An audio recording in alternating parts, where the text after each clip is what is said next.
action ના લેતા બોલ્યા નથી બરોબર સાહેબ મારી એક જ વસ્તુ હતી કે આ રીતનો મને હુકમ મળ્યો છે ઠીક છે હુકમ ને માન્ય હું કરું છું બરાબર તમારે હવે મારી વિરુદ્ધમાં તમારે જવું થાય કોર્ટમાં તમે જતા રહ્યો મેમ નહીં સમજે તમને એવો પ્રશ્ન તમે કન્ટેમ્પ દાખલ કરી દો કન્ટેમ્પ દાખલ કરવાની આમાં સાહેબ ચાલુ કરવાનો તમને હુકમ તો આપ્યો હશે ને હું ખાલી એવું કહું ના નથી આપ્યો મેં હુકમનો ભંગ કરું છું તો હું તમને કહું છું મારી વિરુદ્ધ જાઓ તમે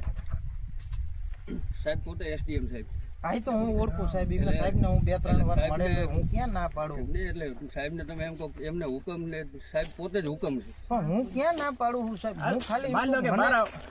મેં હુકમ કર્યો કે ભાઈ આનું આમ કરી નાખો એ પાલન નથી થતું તો મારી પાસે આવે ભાઈ આની અમલવારી કરો એટલે મારે કરાવવાની થાય તમને હુકમ કોર્ટે આપ્યો છે કોર્ટની અમલવારી થાય તમે કોર્ટમાં જાઓ પાછા અને ત્યાં માંગો દુવાઈ કે ભાઈ અમને આ રીતનું થાય છે આ લોકો અમારા બળજબરી ઘૂસ્યા છે બરાબર કોર્ટ ફરીથી હુકમ કરશે અમે પાડશું બોલો હવે તમારે કોર્ટમાં જવું છે કે પોલીસ સ્ટેશન આવવું છે સાહેબના હુકમ જવાનું હું હા તો પછી જતા રહ્યો સાહેબના હુકમ તમે બરોબર નામદાર